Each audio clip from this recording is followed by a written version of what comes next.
भी आपको बताएं कि अवाम की दुहाई किसी को सुनाई न दी। जैसे जैसे रमज़ान आगे बढ़ रहा है महंगाई भी बढ़ती जा रही है। केला जो कभी अकेला सस्ता हुआ करता था अब वो भी 300 रुपए दर्जन की जानिब गामजन है, जबकि चीनी और चिकन तो पहले ही 10 तरफ से दूर हो चुकी। बर्क रफ्तारी से बढ़ती कीमतें कुव्वत खरीद खत्म करने लगी। गिरा फरोशों के आगे इंतजामिया बेबस है। 12 अशिया ज़रूरियाँ महंगी कर दी, फिर केला कैसे सस्ता रहता।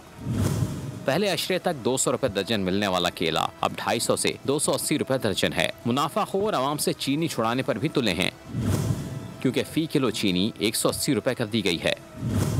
उधर 750 से 800 रुपए किलो फरोख्त होने वाले चिकन खरीदने की किसी में हिम्मत ना रही। माह रमजान के दूसरे हफ्ते मुल्क में महंगाई की शरह में इजाफा 0.22% रिकॉर्ड किया गया।